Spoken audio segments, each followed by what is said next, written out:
पंजाब पर कर्नाटक हाईकोर्ट के फैसले के विरोध में आज मुस्लिम संगठनों ने कर्नाटक बंद का ऐलान किया है। कर्नाटक के सबसे बड़े मुस्लिम संगठन अमीर शरीयत की तरफ से इस बंद का ऐलान किया गया है, जो कर्नाटक के सभी मुस्लिम संगठनों का प्रमुख है।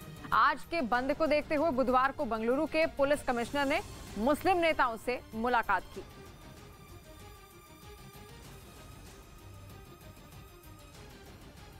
तो आपको बता दें कि हिजाब विवाद पर अब भी घमासान लगातार जारी है और ऐसे में हाईकोर्ट ने साफ कह दिया था कि हिजाब जरूरी नहीं है, लेकिन उसके बाद भी आज कर्नाटक में बंद का ऐलान किया गया है कई मुस्लिम संगठनों की ओर से।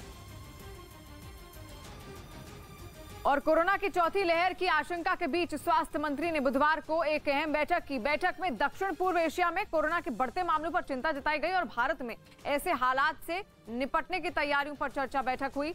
और बैठक की अध्यक्षता स्वास्थ्य मंत्री मनसुख मांडविया ने की, जिसमें एम्स के प्रमुख डॉक्टर रणदीप गुलेरिया और नीति आयोग के सदस्य डॉक्टर वीके पॉल समेत स्वास्थ्य मंत्रालय के कई अधिकारी शामिल हुए। बैठक में कोरोना को लेकर ज्यादा सतर्कता बढ़ाने, ज्यादा से ज्यादा जीनोम सीक्वेंसिंग करने और टेस्टिंग करने पर जोर दिया गया।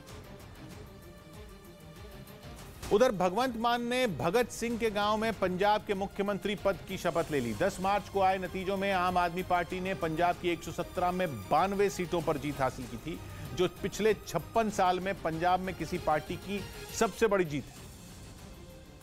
और इस बड़ी जीत के 6 दिन बाद भगवंत मान पंजाब के मुख्यमंत्री बन गए। पंजाब में अपने पहले मुख्यमंत्री के शपथ ग्रहण के लिए आम आदमी पार्टी ने शहीद भगत सिंह का गांव खटकड़कला चुना, जहां एक भव्य समारोह में भगवंत मान को गवर्नर बनवारी लाल पुरोहित ने शपथ दिलाई। मैं भगवंत मान ईश्वर दी सौं चुकदा हां।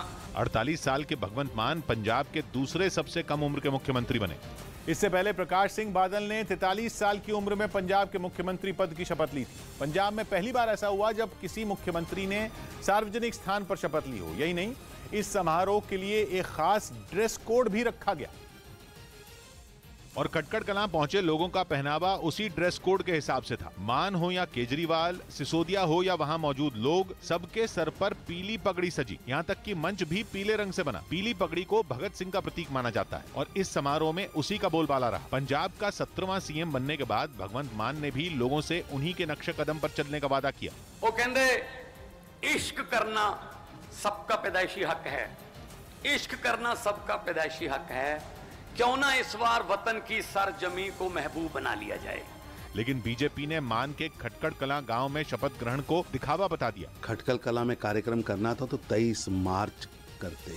आप पंजाब के राजा नहीं बने जिसके राज्याभिषेक में करोड़ों रुपए सरकार के, गरीब आदमी के करोड़ों रुपए खर्च हो जाए। पंजाब में इस बार आम आदमी पार्टी ने न सिर्फ बहुमत के आंकड़े को पीछे छोड़ दिया, बल्कि जीती हुई सीटों का ऐसा पहाड़ खड़ा किया कि सभी विरोधी मिलकर उसके चौथाई हिस्से तक ही पहुंच पाए।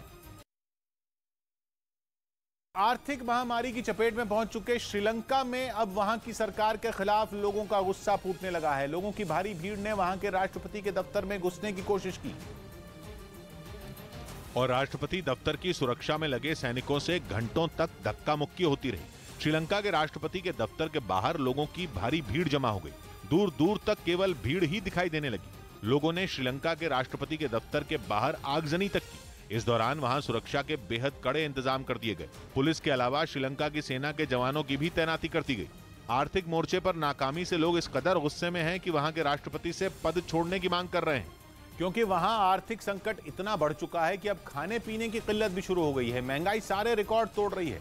सबसे बड़ी वजह यह कि श्रीलंका में विदेशी मुद्रा भंडार खत्म हो चुका है, जिसके कारण कुछ भी इंपोर्ट करना मुश्किल हो रहा है, क्योंकि इंपोर्ट करने पर डॉलर में भुगतान करना पड़ता है। और सबसे जरूरी चीज जिसका इंपोर्ट नहीं हो पा रहा वो है एलपीजी और पीएनजी। गैस की किल्लत हुई तो हजारों बेकरियां बंद हो गई, इसलिए लोगों को खाने को ब्रेड और बिस्किट नहीं मिल रहे हैं। ऊपर से बिजली के कई कारखानों को ईंधन की किल्लत के कारण ठप करना पड़ा है। नतीजा यह हुआ कि पूरे श्रीलंका में बिजली की भारी कमी हो गई है। उद्योग धंधे भी ठप पड़े हैं। महंगाई का हाल यह है कि महज दूध खरीदना भी लोगों के लिए मुश्किल हो रहा है। कुछ महीनों में दूध की कीमत 3 गुना बढ़ गई है।